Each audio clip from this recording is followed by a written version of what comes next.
بسم الله الرحمن الرحيم والصلاة والسلام على نبينا محمد خاتم النبيين وعلى آله وأصحابه أجمعين أما بعد.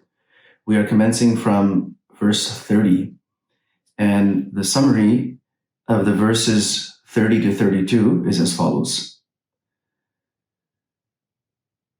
After the incident where Yusuf alayhi salam had the encounter with Zulaykha, he managed to free himself, and the Aziz of Misr, Tafsir, asked him to keep this discreet, to please let this go and not make a big issue out of it. Somehow or the other, news did leak out, and this could have been through servants that were in the mansion, or through some other means. Women in the town started gossiping, and these were women of the upper ruling class, or possibly the wives of people who were serving in the castle. In any case, their discussion was that she tries to seduce her own slave, and his love has completely flooded her heart, filled her heart, and she is making a big mistake. فَلَمَّا سَمِعَتْ بِمَكْرِهِنَّ, when she heard of their scheming remarks. Now, why were these remarks called scheming?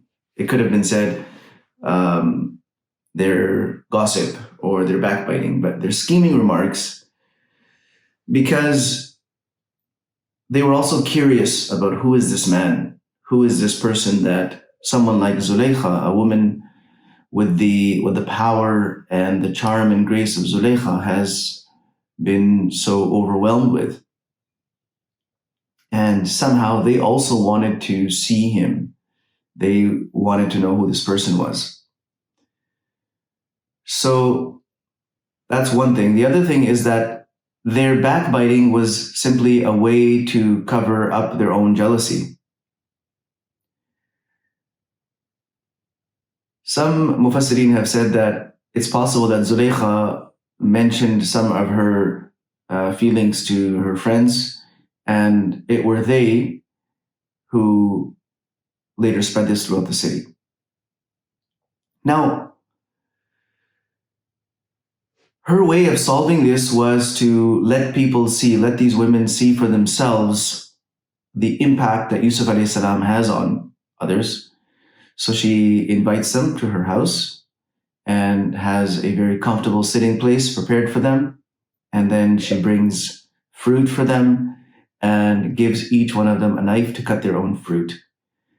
Just as they begin to cut their fruit, she asks Yusuf alayhi salam to come inside.